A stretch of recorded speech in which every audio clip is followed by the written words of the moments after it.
ఏమాత్రం సౌకర్యాలు లేని ఆ రోజుల్లో ఎంతమంది పిల్లలున్నా తల్లులకి పిల్లల పట్ల ఆపేక్ష ఎలా ఉండేదనేది పంచుకోవడం కోసం నేను ఈ వీడియో చేస్తున్నాను అనమాట. తరచూ మా నాన్నగారు పంచుకోవటం వల్ల అది ఎంత గొప్ప విషయంగానో నాకు అనిపించి, అంటే అన్ని సౌకర్యాలు అందుబాటులో ఉన్నాయి ఈ రోజుల కంటే, ఆ రోజులు ఆ మాతృమూర్తులు అంత వెలకట్టలేని సేవలు చేశారా అనే విషయం పంచుకోవటం కోసం ఈ వీడియో తయారు చేస్తున్నాను అనమాట. ఏంటంటే మా నాన్నగారు వాళ్ళు 5 అన్నదమ్ములు అనమాట. వాళ్ళు పల్లెటూరులో పుట్టడం జరిగింది. అయితే ఏంటంటే చదువుల రీత్యా వాళ్ళు వేరువేరు ఊళ్ళల్లో ఉండటం జరిగేది.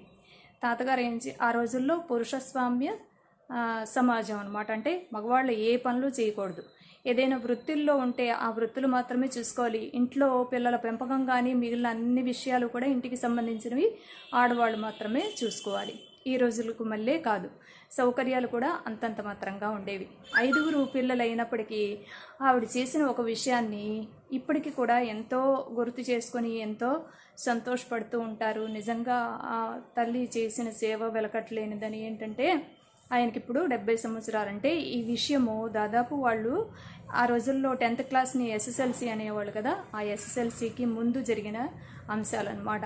వాళ్ళు వేరే ఊర్లో ఉండటం వల్ల వాళ్ళ అమ్మగారు ఏం చేసేవారటంటే, వాళ్ళకి పంట పొలాలు ఉండేవి, మినుము ఇట్లాంటివి. బయట పిల్లలు బయట తిన్నప్పటికీ ఆ రుచి రాదని చెప్పేసి ఆ మినుములు రుబ్బి నెలకి 2 సార్లు ఒక 2 బుట్టలకి సరిపడా గారెలు గాడిపొయ్యల మీద, గ్యాస్ స్టవ్ ఫెసిలిటీ కూడా ఉండేది కాదుట, గాడిపొయ్యల మీద ఆ 2 బుట్టలు గారెలు చేసి, మరి బస్ ఫెసిలిటీలు అవి ఆటో ఫెసిలిటీలు ఏమి ఉండవు కదా పల్లెటూళ్ళకి, శుద్ధ పల్లెటూళ్ళకి.